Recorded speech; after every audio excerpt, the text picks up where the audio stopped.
নমস্কার বন্ধুরা, প্রিয়াস কিচেনের আরও একটি নতুন পর্বে আপনাদের সকলকে স্বাগত জানাই। আজ আমি আপনাদের সাথে দই পনিরের রেসিপি শেয়ার করব। পেঁয়াজ রসুন দিয়ে দারুণ স্বাদের এই দই পনিরটা কিভাবে আপনারা বাড়িতে যে কোনো দিন খুব সহজেই বানিয়ে নিতে পারবেন সেই পদ্ধতিটি চলুন দেখে নেওয়া যাক। দই পনির বানানোর জন্য আমি প্রথমে পেঁয়াজ, আদা আর কাজু বাদামের একটা পেস্ট রেডি করে নেব, যার জন্য নিয়ে নিয়েছি একটা ছোট সাইজের মিক্সার গ্রাইন্ডার। তার মধ্যে দিয়ে দিচ্ছি একটা মাঝারি সাইজের পেঁয়াজ, 1 ইঞ্চি আদার টুকরো আর 6 পিস কাজু বাদাম। এরপর এটার একটা মিহি পেস্ট তৈরি করে নেব।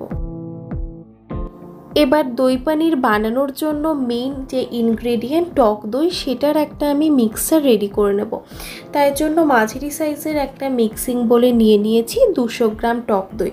আমি এখানে 200 গ্রাম পনির দিয়ে দই পনিরটা বানাচ্ছি, সেই অনুপাতে আমি টক দইটাও 200 গ্রামই নিয়েছি। এর মধ্যে এবার একে একে সব গুঁড়ো মশলাগুলো দিতে থাকবো। প্রথমেই দিয়ে দিচ্ছি হলুদ গুঁড়ো 1/2 চামচ, কাশ্মীরি লাল লঙ্কার গুঁড়ো 1 চামচ, জিরে গুঁড়ো 1/2 চামচ, ধনে গুঁড়ো 1 চামচ আর 1/4 চামচ গরম মশলা গুঁড়ো। এবার একটা চামচ দিয়ে দইয়ের সাথে সব মশলা ভালোভাবে মিশিয়ে নেব আর সাথে সাথে দইটাও ফেটিয়ে নেব।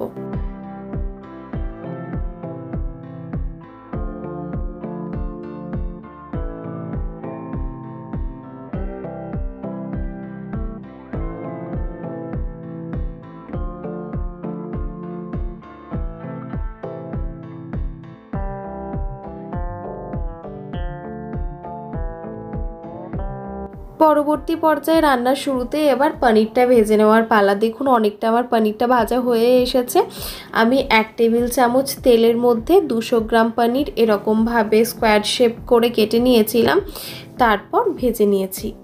পনিরটা খুব লাইট করে ভেজেছিলাম যাতে শক্ত না হয়ে যায়, আর তাই জন্য কিন্তু তাড়াতাড়ি ভাজাও হয়ে গেছে। আর ভাজা হয়ে গেছে বলে অন্য একটা পাত্রে তুলে রাখছি। ওই পাত্রে যেটুকু তেল বেঁচে আছে সেই তেলের মধ্যে ভেজে নেব একটা মাঝারি সাইজের পেঁয়াজের পাপড়ি।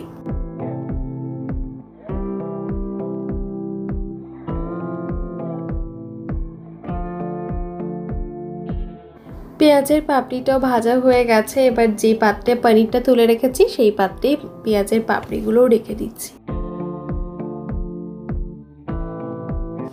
ওই পাত্রে এবার দিয়ে দিচ্ছি আরও 1 টেবিল চামচ মতো রিফাইন্ড তেল। তেল ভালো মতো গরম হয়ে গেছে। এবার তাই জন্য ফোড়নে দিয়ে দিলাম তেজপাতা, শুকনো লঙ্কা আর গোটা গরম মশলা। সামান্য একটু গোটা জিরেও দিয়ে দিলাম। ফোড়ন থেকে বেশ সুন্দর একটা গন্ধ বেরিয়ে এসেছে। তারপর দিয়ে দিলাম আগের থেকে যে পেঁয়াজ, আদা আর কাজু বাদামের পেস্টটা করে রেখেছিলাম সেইটা। হালকা নাড়াচাড়া করে একটু ভেজে নেব যতক্ষণ না কালারটা হালকা একটু চেঞ্জ হয়ে আসছে।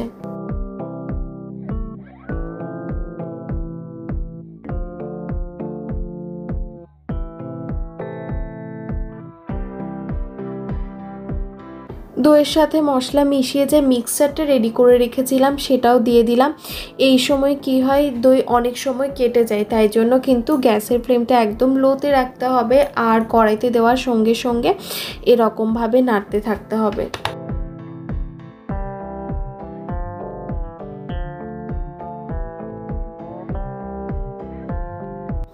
এবার দিয়ে দিচ্ছি স্বাদ অনুযায়ী লবণ।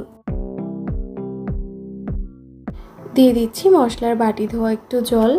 এই সময় কিন্তু আমি কোনো রকম গরম জল ব্যবহার করিনি, নর্মাল টেম্পারেচারে থাকা জলই ব্যবহার করলাম, কারণ গরম জল দিলে কিন্তু অনেক সময় দইটা কেটে যাওয়ার একটা চান্স থাকে। এরপর ঢাকা দিয়ে রান্না করে নেব 15 থেকে 20 মিনিটের জন্য একদম লো ফ্লেমে। তবে ঢাকা সরিয়ে মাঝে মধ্যে আমি নাড়াচাড়া করে নিচ্ছিলাম, কারণ কাজু বাদাম দেওয়া আছে তো, তাই জন্য কড়াইতে লেগে যেতে পারে।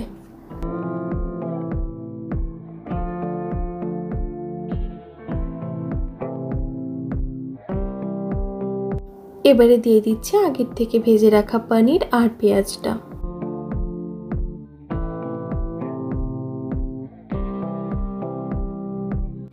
দিয়ে দিচ্ছি 3টে কাঁচা লঙ্কা আর সামান্য একটু জল। আপনারা যেরকম গ্রেভি রাখতে চান জলটাও সেই অনুযায়ী দেবেন।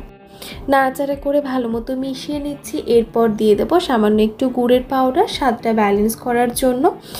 তারপর ঢাকা দিয়ে 5 মিনিট রান্না করে নিলেই কিন্তু দই পনির সার্ভ করার জন্য একদম রেডি হয়ে যাবে। আপনারাও যে কোনো ছুটির দিনে হোক বা নর্মাল দিনে ভাতের সাথে কিংবা রুটি পরোটার সাথে এই দই পনির বানিয়ে নিতে পারেন। খেতে কিন্তু অসাধারণ লাগে।